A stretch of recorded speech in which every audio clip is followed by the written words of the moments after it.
Merci, Monsieur le Président. Mon intervention débutera par des félicitations, mais elles ne seront pas adressées à votre vice-président chargé des RH, mais à notre collègue Fatia Bozdag. En effet, elle a porté avec force et vigueur l'intégration de la prime de présentéisme dans le RIFSEP pour les agents qui demandent des congés parentaux. Cette mesure réclamée par notre groupe Métropole Commune lors de précédents conseils permet de réduire une inégalité qui touchait principalement les pères. Par ailleurs, à propos du complément indemnitaire annuel, le groupe Métropole Commune demande l'instauration systématique de cette part variable, qui est le CIA, aux agents qui ont réalisé les objectifs, ont fait preuve de bonne qualité relationnelle, de capacité d'encadrement, de disponibilité et d'adaptabilité. Au travers de ces qualificatifs, ce sont bien l'ensemble des agents de notre établissement qui sont concernés. Cette prime serait d'autant plus la bienvenue que les agents présents en télétravail ou en travail à distance ont contribué par leur professionnalisme au maintien d'un service public de qualité compte tenu de la période difficile que nous venons de vivre et que nous continuons à traverser. Néanmoins, en commission RH, suite à notre interrogation, il nous a été répondu que le CIA 2021 serait bien ouvert, mais que son enveloppe serait de 0 €. Pour quelle raison sera-t-elle à 0 €?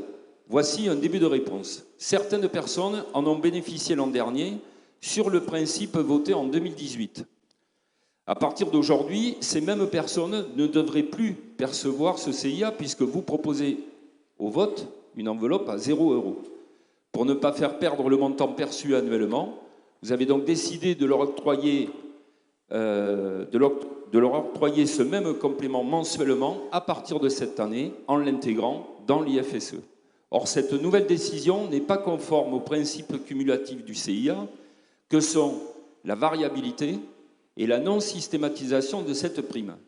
La méthode mise en place en 2021 n'est donc pas conforme aux principes même du CIA que je viens de rappeler. De plus, cette décision crée une nouvelle fois une iniquité de traitement que nous pointons du doigt.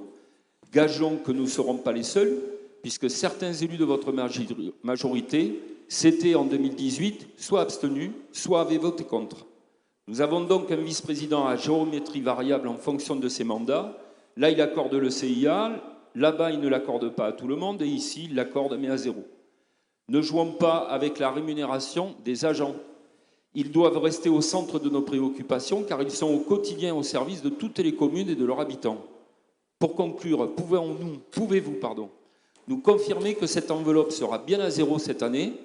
Pouvez-vous nous confirmer que le CIA n'entrera pas en application effective? Et quelle est votre volonté concernant le CIA sur les années qui viennent? Le groupe Métropole Commune s'abstiendra tant qu'une enveloppe ne sera pas alimentée et prévue pour tous les agents de notre établissement, conformément au décret en vigueur.